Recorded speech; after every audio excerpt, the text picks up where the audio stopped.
මැතිනියගේ විධානය පරිදි ඔන්න මං ආවා. ඔබ කවුරු කියලාද හිතාගෙන ඉන්නේ? ඔබ කවුද මට නියෝග දෙන්න? ඒ જાතියෙන් ආවොත් ඉතින් මටත් පුළුවන් හොද හොද සෙල්ලම් පෙන්නන්න. සමුසිත වගේ තිරසන් වැඩ කරන්න පුළුවන් නෑරේ මං ගාව නැහැ. ඒවට මං තුට්ටුවකටවත් බය නැහැ. මට දැන් ජීවත් වුණත් මරුණත් කිසි වෙනසකුත් නැහැ. මං දැන් දැල්ල සෑහෙනකල්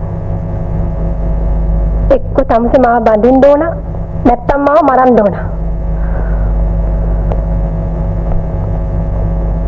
මම මරුණත් තමුසේට කිසි ගැළවීමක් වෙන්නේ නැහැ.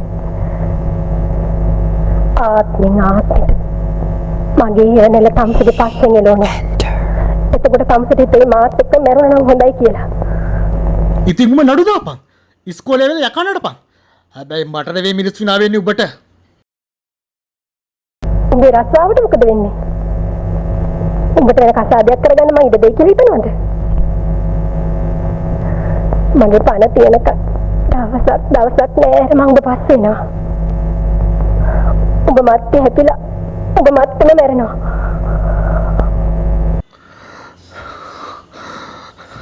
එහෙනම් ඇයි මම ඔයගේ තිරසනේ කසාද බඳින්නේ?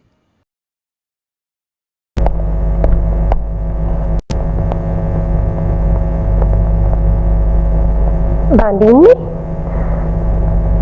අපේ පවුදරුව පිටිය යවන්න බැරි හින්දා.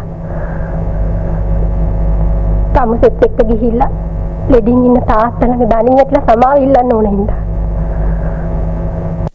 බල්ලන්ට හැමදාමත් දඩාවට යන්න දෙන්න බැහැනේ. එක්කෝ මෙදිතල මරා දාන්න ඕන. නැත්තම් බඳින්න ඕන. ඒ හින්දා මම තමුසේ බැඳ ගන්නවා. කවුද කොබල්ලා? කරපු මිනිහ දන්නව ඇතිනේ.